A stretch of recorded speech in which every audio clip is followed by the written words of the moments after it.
I want to give everybody a chance to answer this as deeply as you'd like. It's about the rehearsal process. So you get the role, fantastic. Directors have so many different styles. Some directors are so spontaneous and want to discover it on the day, right before they hit record on the camera. And other directors are meticulous. For example, Ridley Scott is he was an illustrator. He storyboards everything. To like Werner Herzog, who famously said, "Storyboards are for cowards."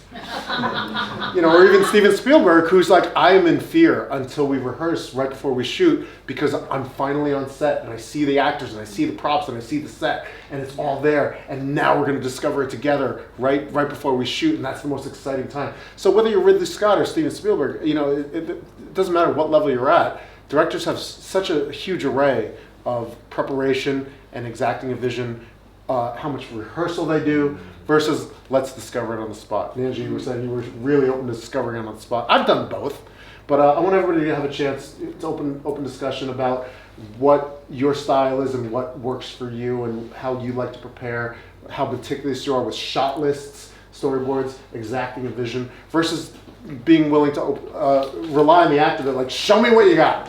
That's exciting too, of just like directors that are just like, I don't know, you tell me. So there's a huge spectrum here to tackle. Everybody just share where you're at, because that to me is the most exciting part of being an actor and not knowing what you're going to get out of the director.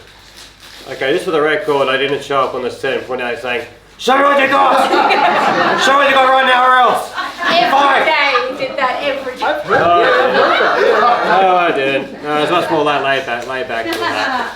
But like each of you, I want to hear from everybody about how much preparation you want to have versus how much spontaneity you want to have. Sure. So for my process, obviously Olivia plays Eleanor, carries the entire film. She's in every single frame of the film. So we would just hang out a lot actually. We wouldn't start to rehearse, but just hang out a lot, talk about the character. Maybe try to rationalize why she's doing some of the things she's doing, saying kind of things she's saying, relationship patterns, dynamics, things like that. And then, on another way, for example, in the trailer, you've got Olivia doing a swig of scotch with Simone Ulla. They didn't meet until half an hour before they started shooting like a real job interview. So they didn't know how they were going to work together, how they clash together. And that was more a positive rather than negative. And most of the actors' relationships were like that. Most of them didn't meet each other until the day. We just gave them a quick backstory, tried a few scenarios, just threw a few lines, but they were all open to the process. As long as you're open to the process, it could be done. So you really rely heavily on one actor has to bring to the table on the day. Yeah. Right. Anybody else? I'd say that my biggest rehearsal is in the audition, and that's where I do my biggest work of making sure that you already know how to play the part the way, and on top of that you can take my direction.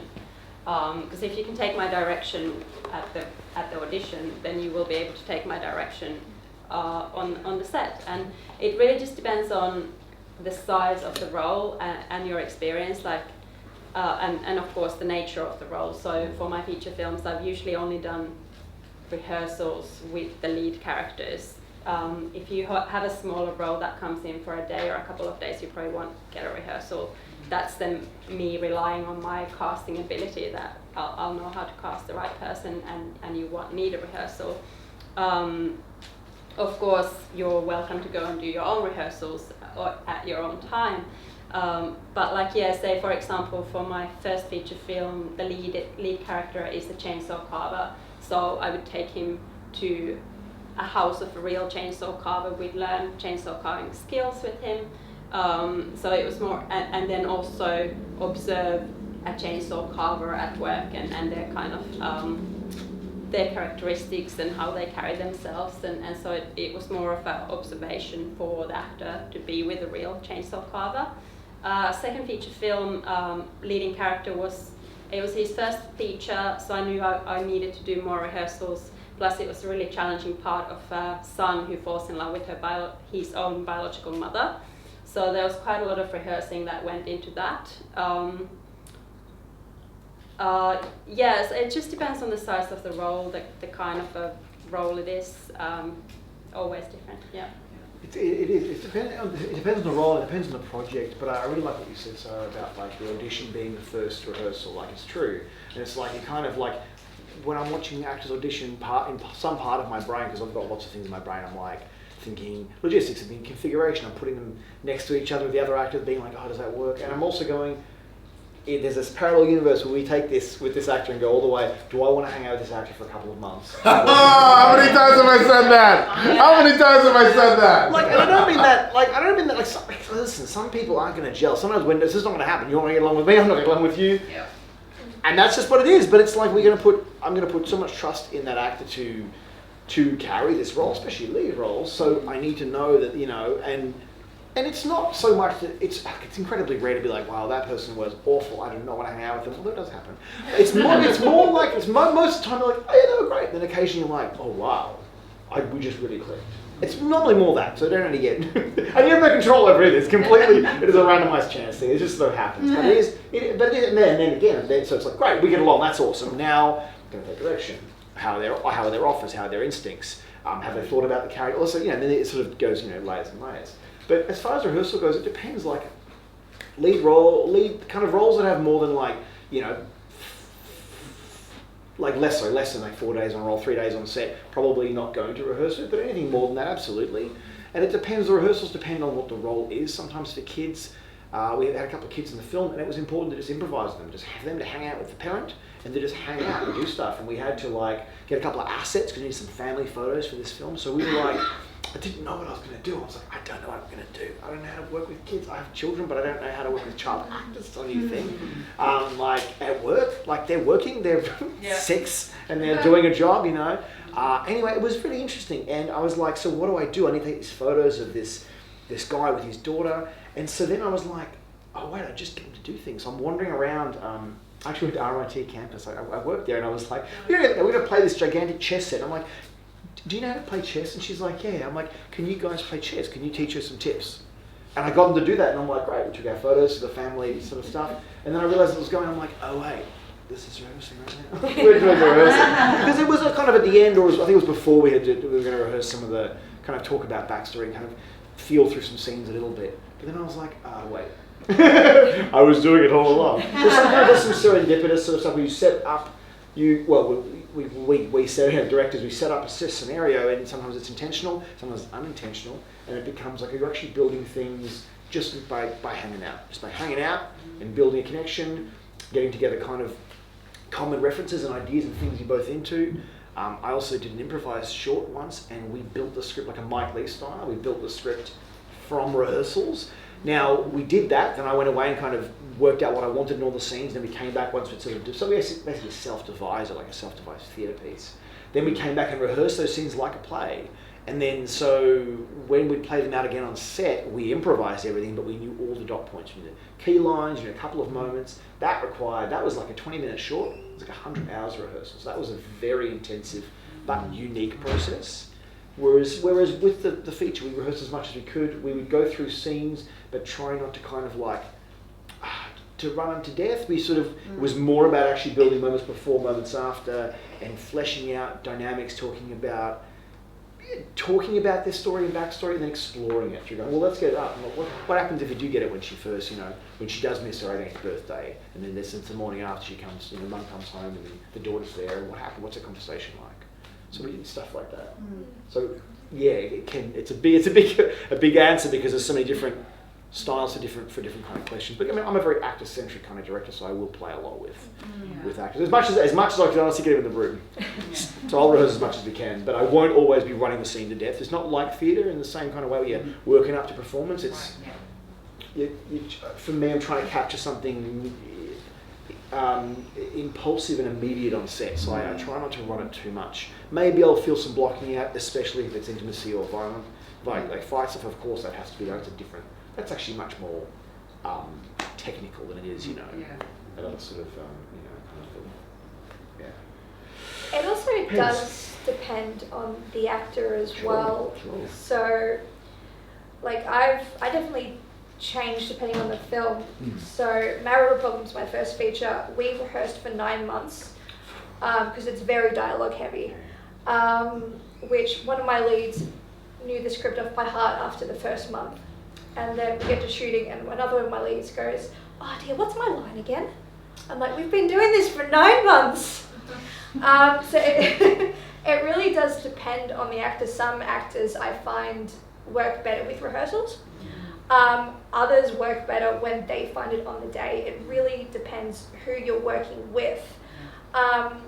Saying that as well, if you rehearse, a lot can change on the day when you're shooting. So I often rehearse in a studio I work with, but then when we get to set, the DOP and I might be like, "Hey, I rehearsed it this way," and the DOP will be like, "Yeah, but that's not what we agreed to," or something like that. Seb knows.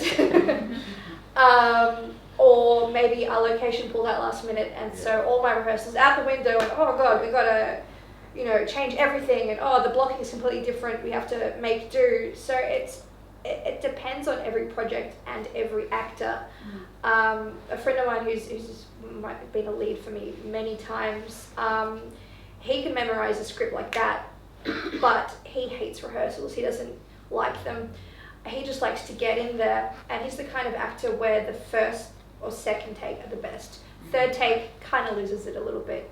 But then you've got actors who their first take is fantastic, and actors who have to rehearse on set as well, and then their fifth take will be fantastic. So it depends. I like to rehearse at least once or twice just so I can see, okay, so this is the actor's interpretation. That's great. That's not quite what I'm seeing. So it's good to collaborate and be like, look, we're not quite on the same page here. Like Seb said as well, any fighting or blocking is great to rehearse. But yeah, I've always been the kind that does minimal rehearsals and then finds it on the day. That's very generous. I was just trying to think, would I actually could I be bothered to be in the room with an actor who doesn't already know their lines or pretty much know their lines? Of course you can make some mistakes and then we'll do another take, but I wouldn't have your patience. I'm sorry. After 9 months of rehearsals, yeah. That's wild. Yeah, no, I think that's like a technical work that an actor does on their own with a friend, or read your own lines to your phone and then rehearse with a phone, so that the actual rehearsal time we can concentrate on something other than learning lines. Yes. That makes me very cross. Yeah, so rehearsals. Work with her, not with me, obviously. She's much kinder. Rehearsals is not the time where you memorize the script. So rehearsals, it really depends on the project. Rehearsals are an economic luxury. You do not rehearse. Most independent films, you won't get rehearsals because that's not in the budget. And most bigger films, could be $1 million budget. Still, you don't have the budget to do the rehearsals because everyone wants to spend money that will be seen on screen. And rehearsals, often the rationale is that it won't be seen. But it Which is madness. of course. So if I'm thinking back to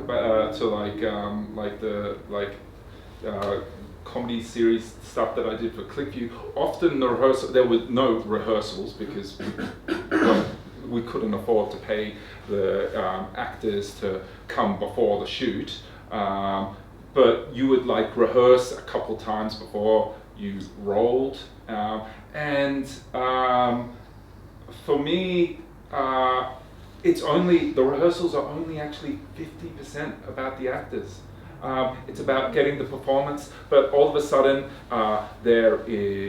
you've got as a director, you've got the consideration of the camera. So you're thinking, okay, I want Joe here, and I want Selena there. You're starting to think about the blocking.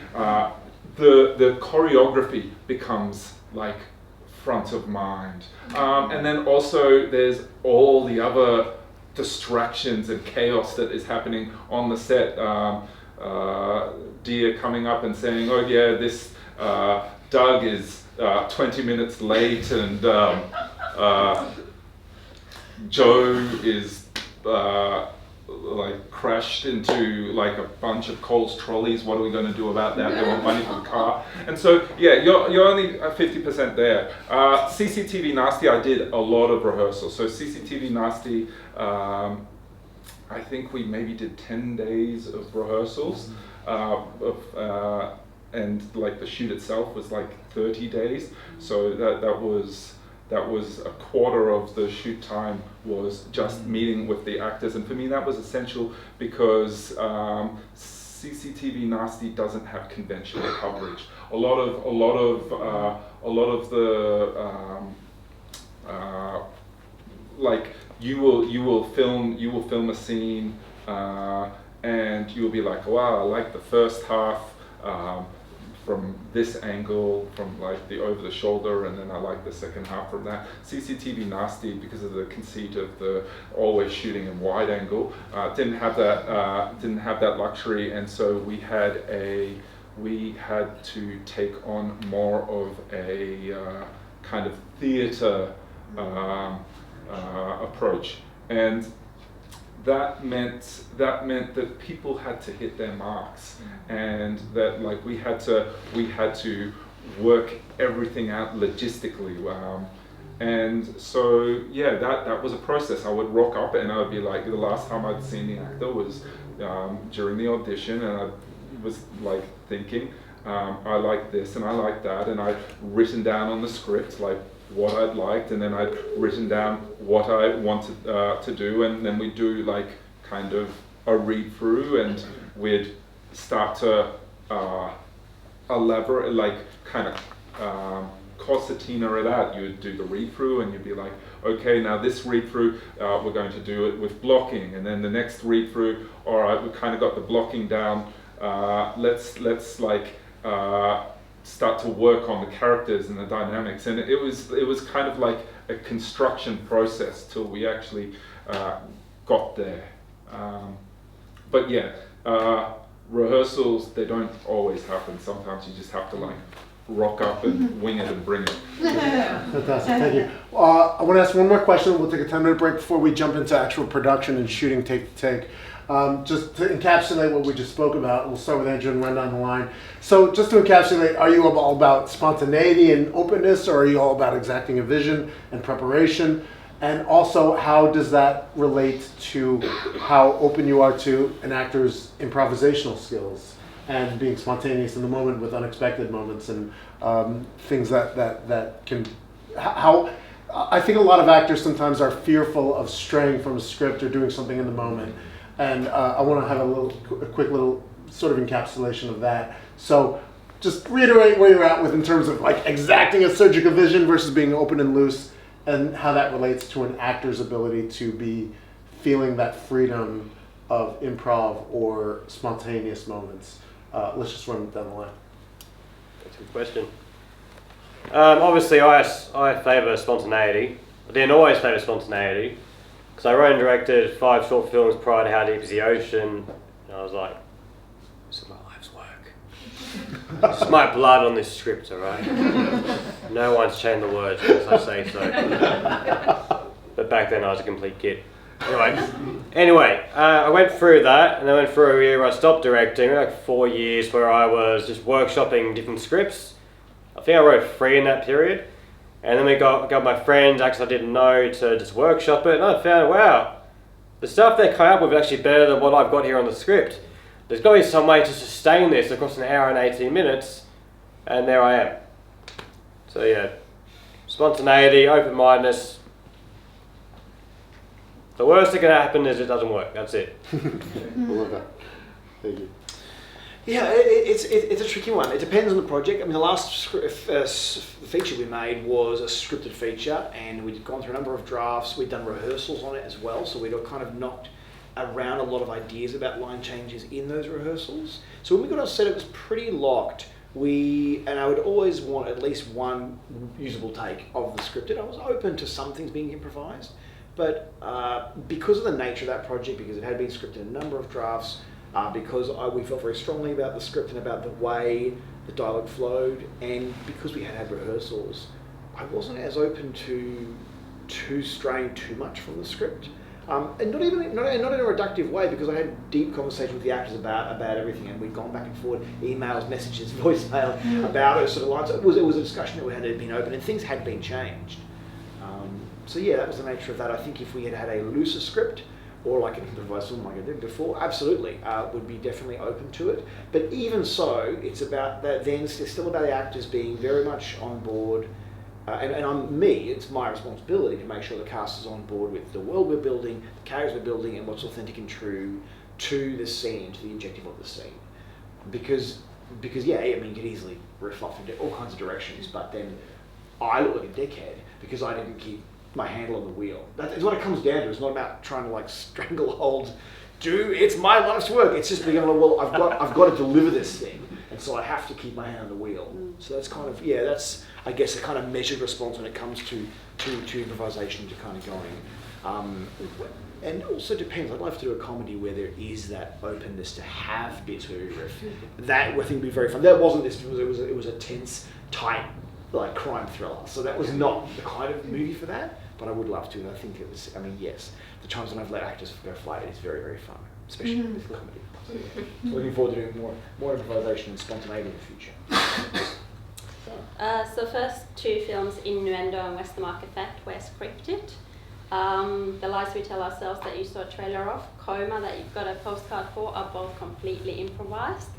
So I guess I've done a little bit of both. When I work with scripted material though, I think it's an essential skill for an actor to be able to improvise. Again, one of those kind of that I expect from you is to be able to improvise, because I just think that's the openness, and that's when you can take direction if you can improvise. So quite often in an audition already, I might just make sure that you also have those skills to throw in improvisation exercises as well as the script that you come in prepared with. On a shoot, if I have the luxury of time, I would usually shoot a couple of times the way we've rehearsed or the way the script says, and then have another take where you just improvise based on, you already know the scene at that point very well with your own words. But on top of that, for me, it's very important that you always say the things the way you would say them. Mm-hmm. So even if I've written a script, I tell actors very early on to just change words, change the ways. If you wouldn't say something like it's in the script, change it. Mm-hmm. I'll tell you if what you changed it into is wrong, but usually it's not, because I would 100% prefer it to sound natural on my film than exactly how I wrote it. There's no point of us making a film exactly how I wrote it if it doesn't look good on the screen. So that's like, improvisation is always important, even in scripted material, for that openness reason. But yeah, I have been loving working with completely improvised films where I bring in scenarios and I tell actors more or less what's happening in the scene, and then they make up all their own dialogue. So yeah. As an addendum to that, I think I'm the only non-writer director. Is that right? Because I didn't write the feature, I directed, so I didn't have as much of that ability to kind of go, you changed to make it sound natural for you. Screenwriter. Yeah, my screenwriter, my wife was also the lead, and so it was a bit of a different relationship. But so there's also that, and that's the best conversation you have early on with the director for sure, 100%. You don't get a set and then go, hey, I was thinking this, and you're like, oh, but just talk to them about it. Say, hey, listen, how open? Just make it an open conversation. Because some people are like, change it how you say it, and I'll be like, that's written that way. I would like you to give it a go at that, like that. It's interesting, yeah. So my first feature, Malware Problems, I directed and shadow produced that. I didn't write it. So my screenwriter was the executive producer, and he was on set every single day. So, and he wasn't the kind of screenwriter that would kill his darlings. So everything had to be verbatim. I had actors come up to me and be like, hey dear, I don't really like this line, can I change it? And then Julian would come up and be like, nope, it stays the way it is. And you'd have to, okay, he's paying everyone, I can't just say it the way it is. It's a job, try to make it work. It's true with Shakespeare, it's true with David Mamet. It's the job, sometimes that's the job. So when I direct... David Mamet, I know that now. when I direct, I'm usually director, writer, and producer. So I have those three hats constantly going. I'm all for improv. I love it. I think it often comes out better. It's more natural when actors say things that feel right to them rather than having to force a line that doesn't quite make sense to them. They don't quite understand it. But saying that though, as a producer, you've got to look at the time of the shoot. If every single take is improv, it just drains time, and time is money, and money is resources. And then when you get back into the editing suite, if every single shot is different, how are you going to cut it? Yeah, but as a writer, you've also got to, if you improv, you also have to take note of the things that are important to the script, because a lot of times you'll have a line in a scene that is like foreboding something later on, and if you just skip that, there's that little line just gone. And it ruins it, which sucks. Which happens a lot with like day player actors because they haven't read the full script. If they improv, then it's usually like, oh, please don't do that.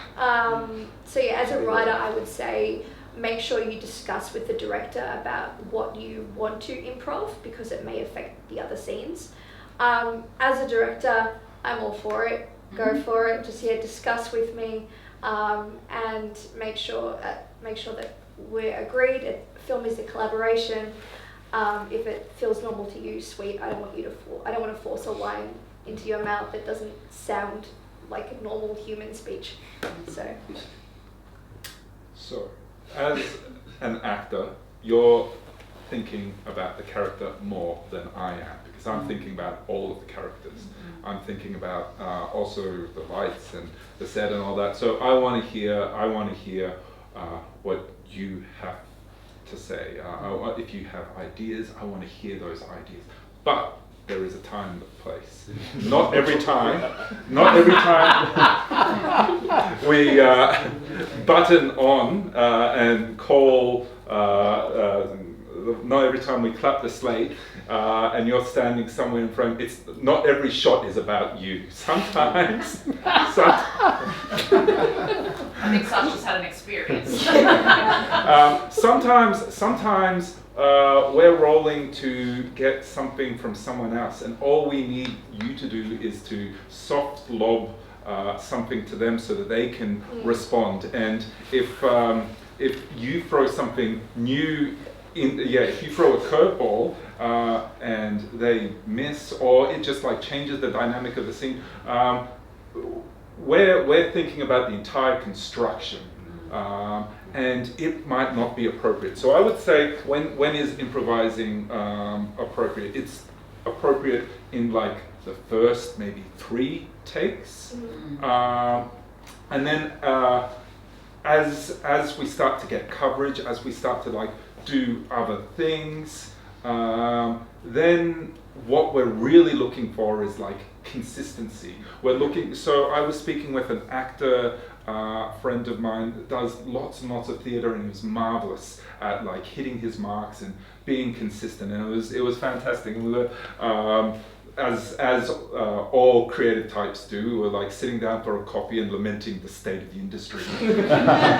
And commercial work has gone the way that like now casting directors are like, all right, we need a fireman. Like let's look at local fire stations and see like if we can find a real fireman to be on set, because they'll give us something authentic. And sure, they'll be like this gruff kind of person. They'll give you like probably for one shot like a genuine like look to the side or something, but what you guys have that they don't is you have like the stagecraft, and you know how to repeat things. And so a lot of acting is boring. Like a lot of acting is being outside. A lot of CCTV nasty was being outside in the cold, doing the same thing over and over, because there are many different elements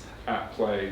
You're juggling, and so you might have hit your performance perfectly.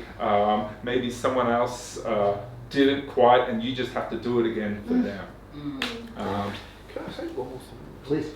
So what it comes down to with improvisation or sticking with the script or any of those sort of things is like what we're doing as directors and what you're doing as an actor is you're serving the story. So if it doesn't serve the story, if it doesn't serve the scene, if you don't understand the purpose of the shot or your device, even if you're a day player coming in and you understand the device that you have, but if the director doesn't explain it to you, ask them, what is the point of my character? Like when James came in, we said the point of your character is that this is the time we see with Toy, with the grandmother character, when she's not with the main characters, and she's kind of has this unique relationship that is a little insight into her world, and that's, and we see at the beginning of the film and at the end of the film, and that's it. And so it's, and we kind of explain like I don't think I even gave you the whole script to read, but You I said it was a bookend. I contextualize it and kind of to understand what they look like and what That made perfect sense to me. Yeah, and you go, oh yeah, fair enough. I understand what device I have in the play, in the piece. I don't say device in any kind of like diminutive, reductive way. They're all devices. All the characters are devices to tell that story. And so understanding your place in it and how your duty to serve that story is what comes down to it. So when the improvisation becomes about you having a grand old time and enjoying yourself, that's great. But is it aligned with the story that we're trying to tell? That is our job. Our job is to tell that story, to bring it home. So that's kind of what it comes down to, I think. And you know, but you I'm sure you talk about duty of the story and all that kind of stuff in you know in what you teach. That's what it comes down to all the time. It's what it comes down for us to. And so if we are close to it, do not be offended. Sometimes it's because we've got a lot of things going on, and our job is to have that macro view and make sure to bring this thing home. On just what Seb said, there's maybe a time and place to improvise. There's always time for questions. If you have questions, that is the director's job, to answer everyone's questions. Yes. And look, maybe sometimes they don't immediately have the answer to the question. Maybe sometimes they've been doxxed and they're blue screening and they're just answering too many questions simultaneously. But look, if you have a question, it is always appropriate to answer it, and it's always the director's job to answer it. Fantastic, thank you.